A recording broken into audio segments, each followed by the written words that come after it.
আসসালামু আলাইকুম, welcome back to my channel with Megha's garden.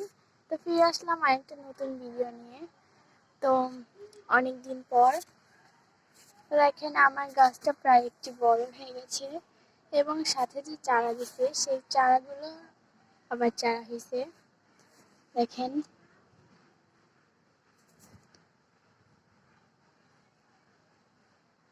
তো একটা অ্যালোভেরা গাছ যদি একটু বড় হয় তারপর সে যদি চারা দেয় তো গাছগুলো কিন্তু অনেক চারা দেয়। তো দেখতেই তো আপনারা পারতেছেন।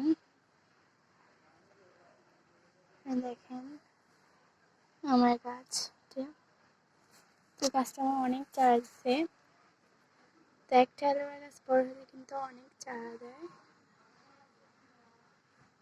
এখানে অ্যালোভেরা গাছ দেখতেছেন, এই যে এখানে একটা অ্যালোভেরা গাছ আছে। দেখেন এখানে একটা চারা দিছে। তো অতিরিক্ত পানি যদি টবে জমে থাকে তাহলে কিন্তু চারাগুলো মরে যায়। তো আমার এই টবে আমি ছিলাম না বাসায়, তো তখন পানি জমেছিল, তার কারণে অনেকগুলো চারা আমার মারা গেছে। তো পরে তার জন্য অবশ্যই খেয়াল রাখতে হবে যেন টবের নিচ দিয়ে ছিদ্র থাকে। তো এখানে যে দেখতেছেন এটা খুবই ছোট একটা অ্যালোভেরা গাছ, এটা কিন্তু একটা চারা কিন্তু এর চেয়ে বড়।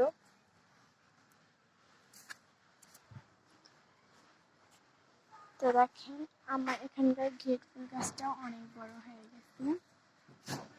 আর এই গাছটাও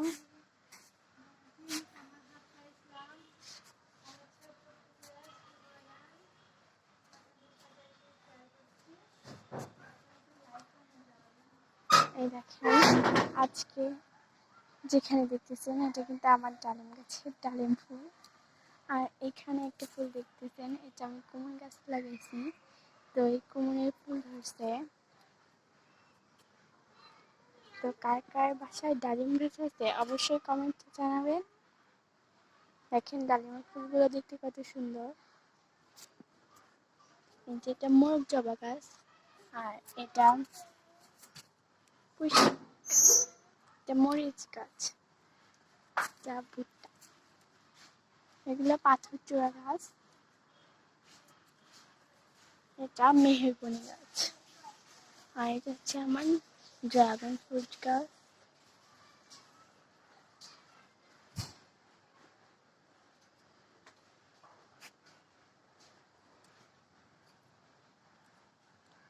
আর এই পাশে আমার বাগান আছে,